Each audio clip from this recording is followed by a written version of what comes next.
Hi, this is Stacy from Gooseberry Bridge Farm, and today I am dealing with all of these jalapenos.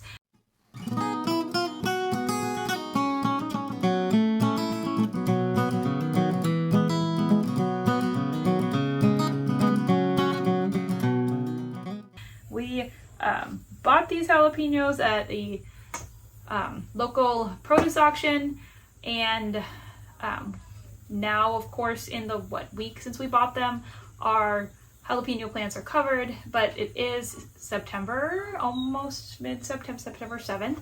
So it's September and we have to pick all of our jalapenos by probably the first or second week in October. And chances are very good that they are not going to get this big. We might get this many, but if we do, we will just pickle Hello Cowboy candy, which is just sweet pickled jalapenos, and hot sauce the rest of them, which is what we're doing with all of these, and also make some jalapeno salts out of these. So these are washed. These are the ones that were a little, either like this one was a little light colored, some of them are a little soft, and I'm cutting off what looks good and putting it in this bowl. What looks really bad, like the ends or any brown spots, goes in this bowl that goes to the chickens. And this other one, I'm not sure you can see all of these, is weird shapes, soft spots that aren't like too soft, but wow, now I'm breathing jalapenos again. Anyway, anything that's a little weird, or like Teddy was helping me cut earlier. He's 4, so he was not doing the best job. So if he cut off a piece uneven, I'd cut another piece and then throw it in the bowl. Those are for hot sauce. The hot sauce gets blended, so we don't need it to be perfect. So these are some of the biggest jalapenos I've ever dealt with for this. So this is going to be fun, making pickled jalapenos out of these pickle-sized slices. They're pretty big. Wow, it's very spicy. A couple more things about cutting jalapenos. Clearly I'm wearing gloves. That's not necessarily for food safety, that's for my safety, because I mean, I could do either, but they are spicy. That spiciness will burn you. If you've never cut a lot of jalapenos before, you usually don't have any issue with just one, but a bunch of them, it will hurt. Now I dropped one. So the other thing that I'm going to do, which I'm going to have to turn the camera off or something here in a minute. I'm just turning some fans on because it's like the spiciness gets in the air when it's this many, and when you turn on the fans, it really, really helps. Especially once you start cooking them. Usually on the stove, it's not so bad. Then you can all these peppers and you go to wash your dishes with a little bit of jalapeno vinegar and whatnot from your pickles left on it. Oh, jalapeno jelly. That's the other thing I need to make. Anyway, you run hot water in that pan and it's just like a blast of pepper spray. So you have to very carefully wash these things afterwards if you don't want to be coughing a lot. All right, so we'll see how this goes with the fan on. It's a little loud, but this is Annie. Say hi, Annie. Hello. Annie. And this is, what is in your pot, Annie?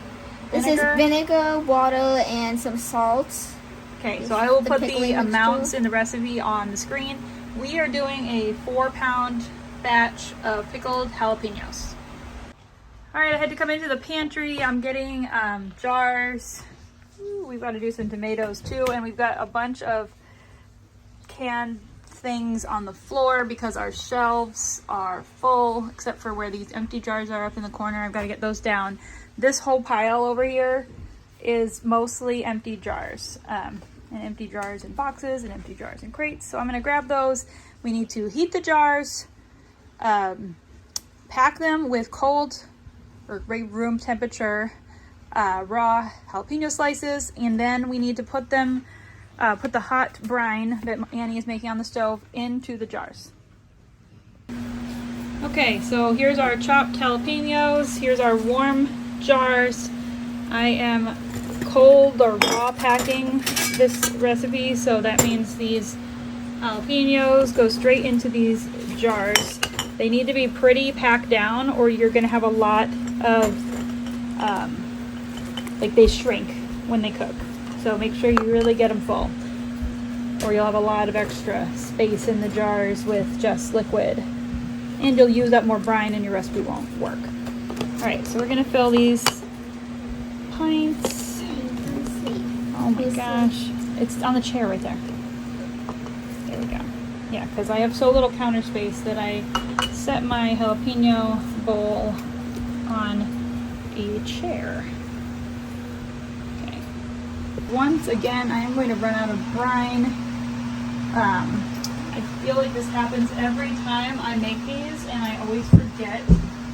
We doubled it, or quadrupled really, the recipe, and it's still not matching the pounds of peppers that it says on the recipe. It's matching, like, the amount of brine makes the right amount of jars, but it's not making the right amount compared to that many pounds of peppers. It could be partly because they are counting on you weighing the peppers before you cut them, and then also taking the seeds out, but they don't really say that in the recipe that I'm using, so, and I'm not taking the seeds out. Okay. Alright, we're packing up the next batch of our jalapenos. As we can. Oh, our timer just went off. So the water bath processing time on these is 10 minutes. We were able to fit, I think, 7 pints in our canner. This is not our regular canner, so normally we can fit 8. And then this batch is only going to have 3, which probably means we'll need to add some water to the boiling water bath canner. Alright, so I do have a link in the show notes to ForJars lids, even though these are ball lids. I ran out of my ForJars lids. If you've watched any canning content this summer, you will have heard of ForJars lids. They are all the rage. I actually think they're really comparable to the ball lids. They are better than other brands I found online, and we just ran out. This is what their box looks like. I'm using the box to store. I still have rims in there, but we just used up all our lids this summer. Okay, so we put this these jars in. I just turned the heat down a little. They are boiling. There's only 3 in there. I'm putting the lid on to keep that going. As I mentioned before, this is just a stock pot, not a official water bath canner. That's what we got right now. So we're going to set a timer for 10 minutes for these peppers. And alright, now we're getting started making the jalapeno jelly. For that we need to use a little chopping device. A food processor would work. We also have a Vitamix blender, but that is not around right now. Got our dirty gloves, trash. We're really on top of things here.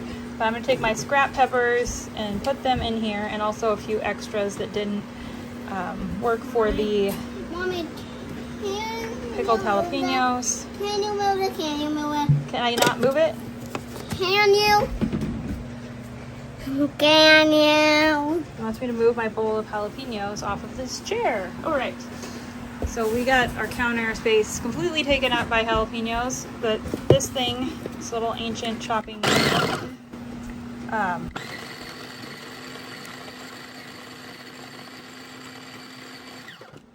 so chop the peppers right up. Now, this thing may look kind of old and dirty. Also got sauce spilled on the counter. Not sure what that's from. Probably from pizza night. Right? So this little thing that the food is actually in goes through the dishwasher every time we use it. So it is perfectly clean, and now our little peppers are all chopped up. Alright, we are now making jalapeno jelly. So this is the chopped jalapenos. Normal jalapeno jelly recipes call for bell peppers. I am not using bell peppers. This is all jalapenos. If you want it to be less spicy, you remove the seeds, and you basically use about 2/3 bell peppers, 1/3 jalapenos. But this is all jalapenos, and we're going to do half and half white and apple cider vinegar. So we'll have 1 cup of apple cider vinegar, 1 cup of white vinegar, and then 2 cups of sugar, and then our pectin. So let's see. All right, this is our on a power boil. Annie's turning on the stove for me. This is our pectin that it won't focus on. It's, we buy it in bulk. I'll put the link in the show notes. So we've got our sugar here. Then we're going to add pectin. All right, here's our 1 tablespoon of pectin, which is, this is Palmana's pectin, so it's not the same as the box stuff you buy at the store. So if you do have like a box of pectin or a packet of liquid, it should translate pretty well, but I cannot guarantee that. This is a recipe we translated into Palmana's pectin. Oh, I can never say that. Anyway, so you mix your pectin in with your sugar, real good. With Palmana's pectin, you use calcium water, which is sitting over there on the stove. And we put that in with our pepper mixture, pepper vinegar mixture. And then we're going to add this to the pepper mixture. Okay, this is the calcium water. The pectin comes with calcium powder that you add to the water. Can you give me a little more? I'm adding a little more vinegar because we weren't supposed to be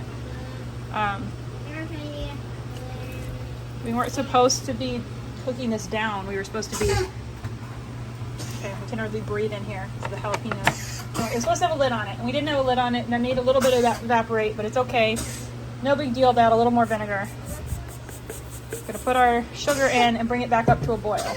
We've got to boil it to activate the pectin. This pot is a little big for our burner. This needs to be brought up to a rolling boil for 1 minute. Okay, the jelly is done. We are pouring it into hot jars. Thickened nicely.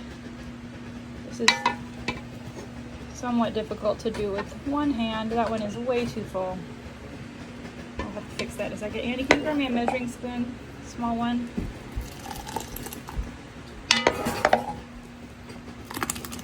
Oh, I did it again. I'm gonna turn the camera off. You get the point.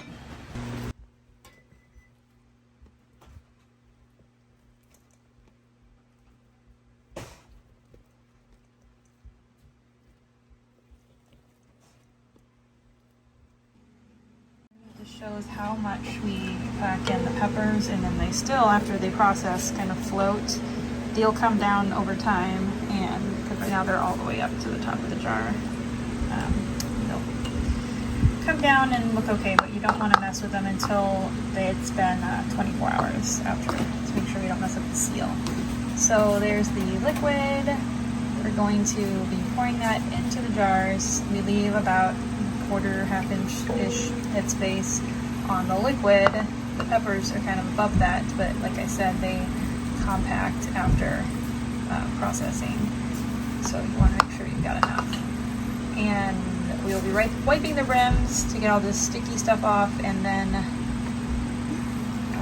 they go in the water bath over there for 10 minutes at a rolling boil. Alright, here's our water bath canner. It is really just a giant pot, stainless steel pot, and we're putting these in it. The one downside to this pot, if you're just picking a random pot, see the curved edge at the bottom, it really, it makes it so you can't fit as much in it, but it's working. We're actually not even using anything on the bottom, whatever.